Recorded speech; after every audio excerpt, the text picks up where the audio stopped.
और चलिए आगे बढ़ेंगे बड़ी खबर के साथ। कानपुर से बड़ी खबर आ रही है। 3 लोगों की मौत से हड़कंप मच गया है। सीवर टैंक में सफाई करते वक्त यह हादसा हुआ है। हैलेट अस्पताल में तीनों को मृत घोषित किया गया है। कानपुर के बिठूर थाना के इलाके की घटना बताई जा रही है। तो जो महत्वपूर्ण उपकरण होते हैं उनके अभाव की बातें बार बार होती है, लेकिन नतीजा सिफर। और एक और हादसा कानपुर में हुआ। बड़ी खबर, 3 लोगों की मौत हुई है। सीवर टैंक की सफाई करने के दौरान हैलेट अस्पताल फौरन तीनों को ले जाया गया, लेकिन वहां पर उन्हें मृत घोषित कर दिया गया। कानपुर के बिठूर थाना क्षेत्र इलाके की ये पूरी घटना है, जहां पर सीवर की सफाई के दौरान 3 लोगों की मौत हो गई।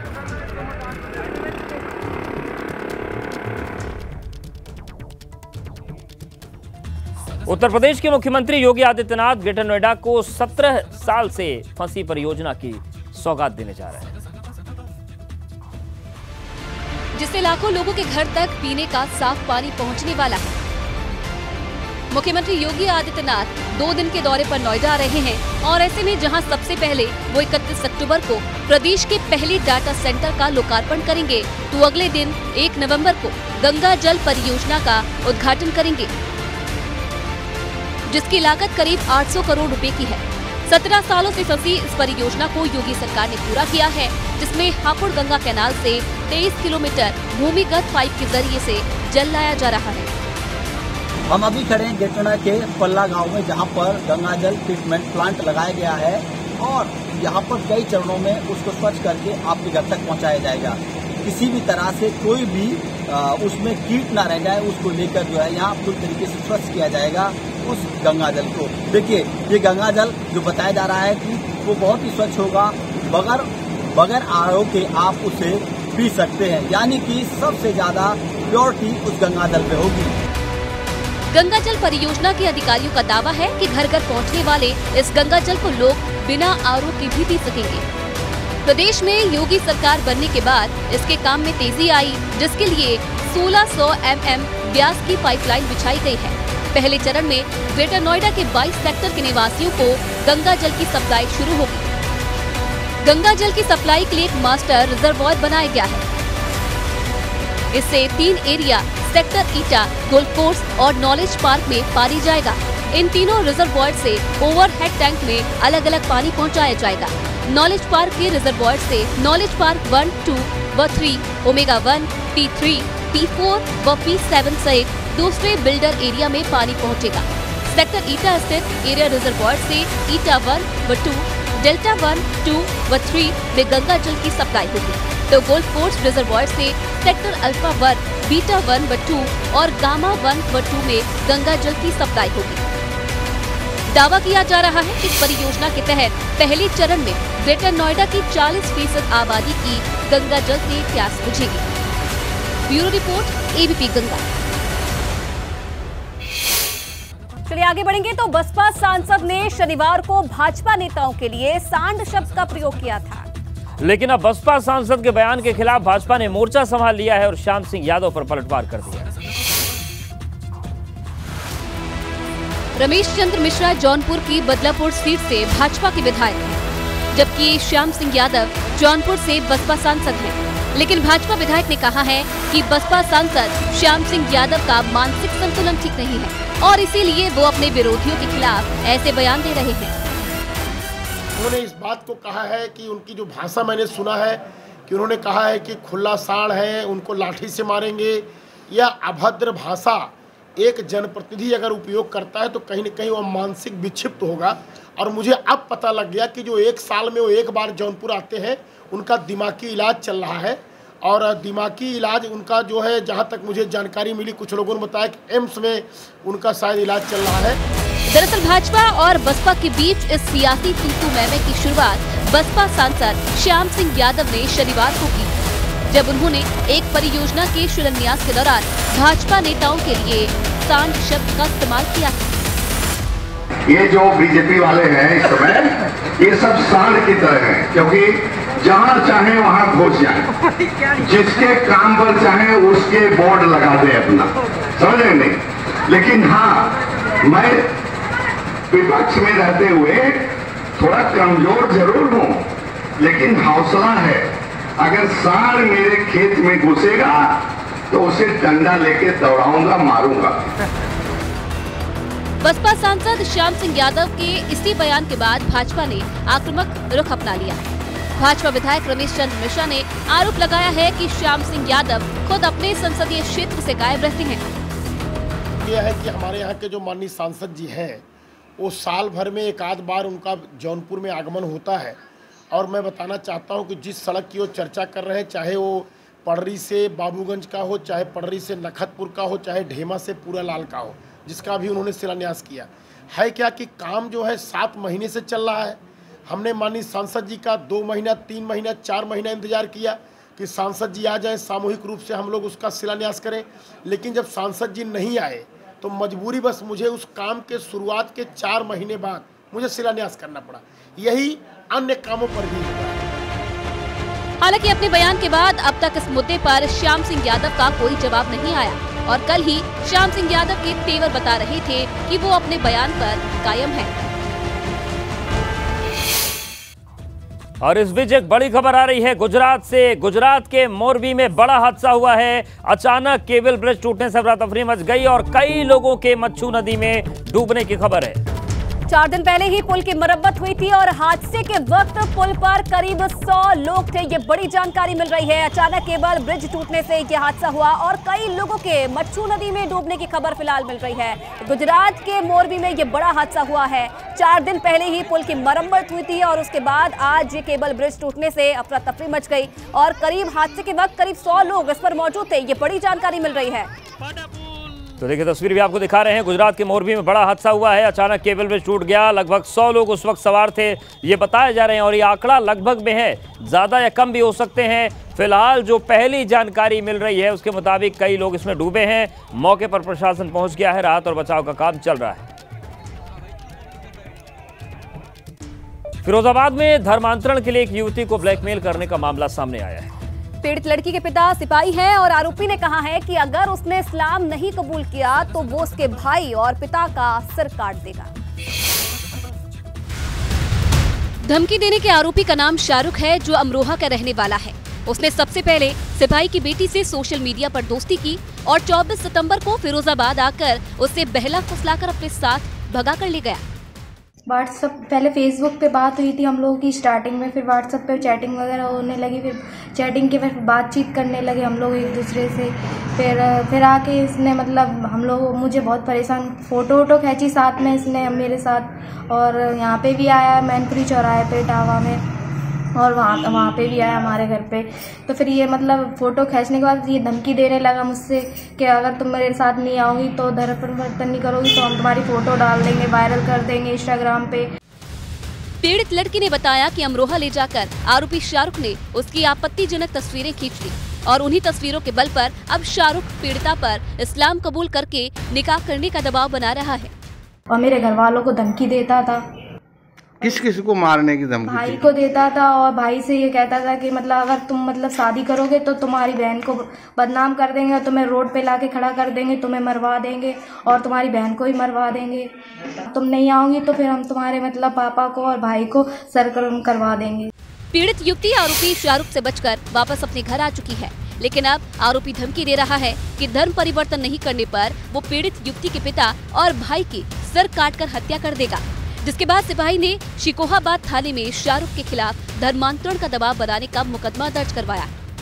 उनकी पुत्री को सोशल मीडिया के साइट से कोई व्यक्ति पहले फ्रेंडशिप किया और फ्रेंडशिप करने के बाद उस व्यक्ति ने उनको बहला फुसला करके अपने पास ले गया और वहां पर शादी करने के लिए दबाव बना रहा था, जिसमें धर्म परिवर्तन की बात कही गई है। हम लोगों ने तत्काल उसमें मुकदमा पंजीकृत किया है और मुकदमा पंजीकृत करके हमारी टीम लग गई है। हम बहुत जल्दी जो आरोपी है, जो अमरोहा का रहने वाला है, उसको गिरफ्तार करेंगे। फिलहाल पुलिस ने मुकदमा दर्ज कर आरोपी शाहरुख की तलाश शुरू कर दी है। हालांकि अब तक धर्म परिवर्तन का दबाव डालने वाले शाहरुख का कोई सुराग नहीं लगा है। 2024 की रणभेरी बच चुकी है। भाजपा कार्यकर्ता मैदान में कूद चुके हैं और इसके लिए पार्टी के अग्रिम मोर्चों के पदाधिकारियों को प्रशिक्षित किया जा रहा है ताकि वो संगठन की योजना के तहत फील्ड में काम कर सके।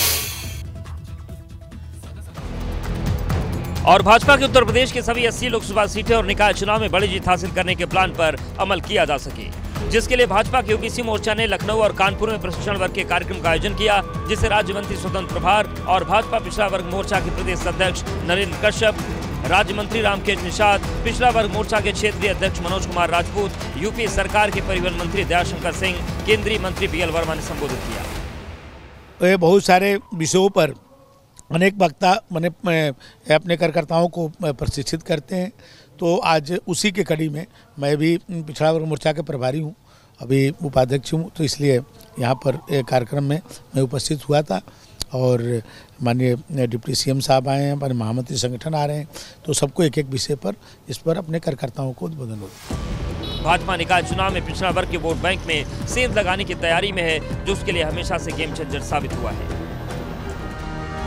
ओबीसी वर्ग चुनाव में एक बड़ा फैक्टर बनकर उभरा है। साल 2014 के बाद से भारतीय जनता पार्टी ने प्रधानमंत्री नरेंद्र मोदी के सहारे इस वर्ग को साधने में बड़ी सफलता हासिल की है।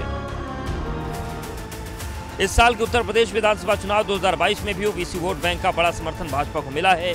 2022 के विधानसभा चुनाव में ओबीसी और हिंदुत्व को साधने की वजह से बीजेपी को 41.29% वोट शेयर मिले। ऐसे में पार्टी किसी भी तरह के निकाय चुनाव में ढील नहीं बरतना चाहती। यही वजह है कि यूपी से लेकर केंद्र तक के पदाधिकारी, मंत्री और आरएसएस सीधे सीधे चुनाव की तैयारी में लगे हुए हैं। टारगेट भी तय है कि बूथ स्तर और हर वर्ग समाज तक अपनी पहुंच बनाकर ज्यादा से ज्यादा वोट बैंक तैयार किया जाए, जिसका फायदा 2024 में पार्टी को मिले। इसके लिए पदाधिकारी लगातार अपने कार्यकर्ताओं को जीत के टिप्स दे रहे हैं। इसके आम जन में इस बात की चर्चा है कि आदरणीय प्रधानमंत्री नरेंद्र मोदी जी के वजह से, उनके कार्यों की वजह से उनके जीवन में बदलाव आया है। गरीब आदमी, आम आदमी अपनी सरकार समझ रहा है। उनको महसूस हुआ कि जीवन स्तर में जो उठाने में कोई कसर हमारी सरकार ने बाकी नहीं रखी है। उनको पक्का मकान मिला है, निःशुल्क पेयजल मिला है, शौचालय मिला है, इलाज 5 लाख तक का निःशुल्क हो रहा है। इसके अलावा ढेर सारी ऐसी योजनाएं हैं जो महसूस कर रहे हैं कि उनके जीवन स्तर में बदलाव आया है। निकाय चुनाव के चलते साथ ही लोकसभा चुनाव की तैयारी भी हो रही है। 2024 में होने वाले लोकसभा चुनाव की तैयारी को देखते हुए पिछड़ा वर्ग में और ज़्यादा गहरी पैठ बनाने के लिए पार्टी के तमाम बड़े नेता यहाँ पर होंगे। केंद्रीय मंत्री बीएल वर्मा होंगे, राज्य मंत्री रामकेश निषाद, राज्य मंत्री और पिछड़ा वर्ग मोर्चा के प्रदेश अध्यक्ष नरेंद्र कश्यप समेत तमाम बड़े चेहरे पिछड़ा वर्ग के होंगे। भारतीय जनता पार्टी किसी भी तरह से कोई कोर कसर नहीं छोड़ना चाहती, इसीलिए आज से प्रशिक्षण वर्ग शुरू हो रहा है पिछड़ा मोर्चा का। कानपुर से कैमरामैन पंकज निगम के साथ रतीश त्रिवेदी, एबीपी गंगा। तो छठ की छटा पूर्वांचल से निकलकर विदेश तक फैल चुकी है। ऑस्ट्रेलिया, अमेरिका और कनाडा में बसे प्रवासी भारतीय छठ महापर्व के सामूहिक आयोजन से अपनी संस्कृति और परंपरा से जुड़े हुए हैं।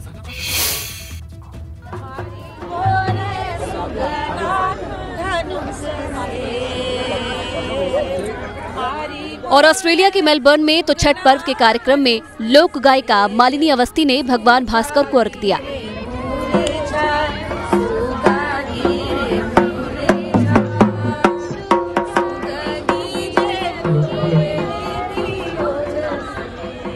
मेलबर्न में छठ बड़ी ही धूमधाम से मनाया जा रहा है, जहां करीब 10 लोगों ने छठ का व्रत रखा हुआ है। घाट पर चारों तरफ छठ की छटा बिखरी हुई है, जहां लोगों ने अपने देश की संस्कृति से जुड़े इस महापर्व को बहुत ही हर्षोल्लास के साथ मनाया।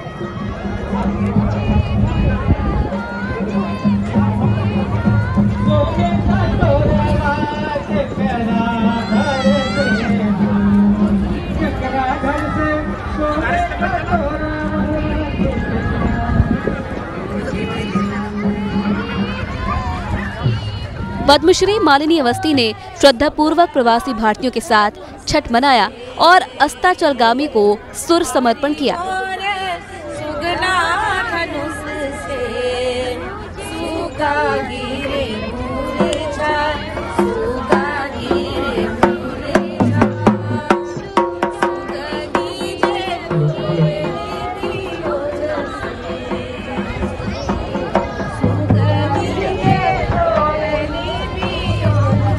ऑस्ट्रेलिया के ही सिडनी शहर में भी डूबते सूरज को घर के स्विमिंग पूल से ही अर्घ दिया गया।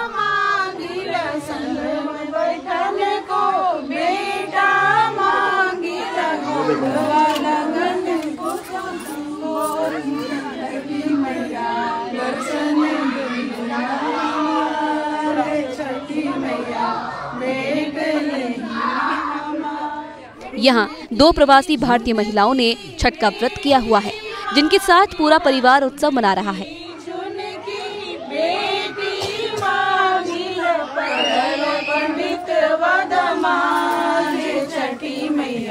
दर्शन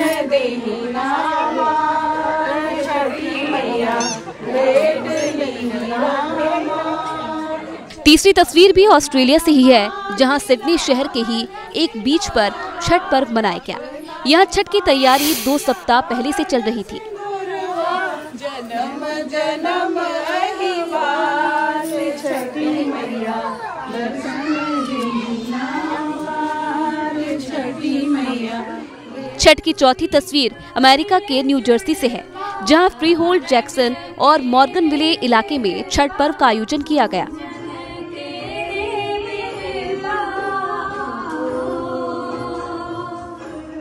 न्यू जर्सी में महिलाओं ने छठ का गीत भी गाया और भारत से हजारों मील दूर अपनी संस्कृति को जिंदा रखने की कोशिश की।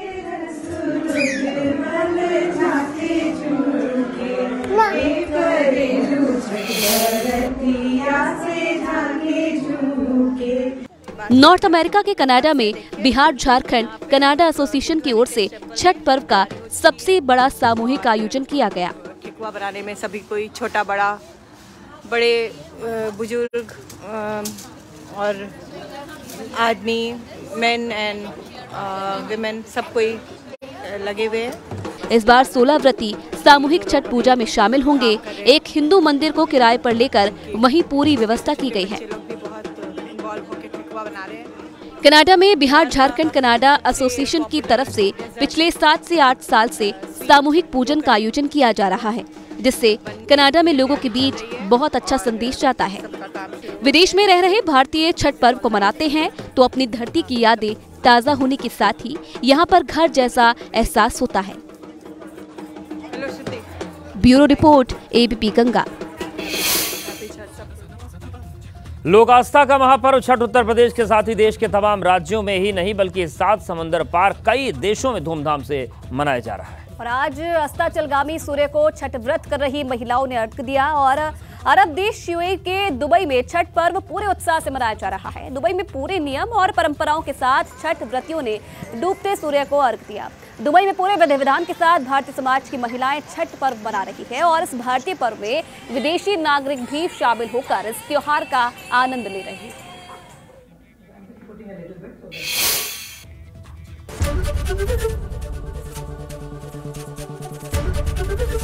एबीपी गंगा, खबर आपकी, जुबान आपकी।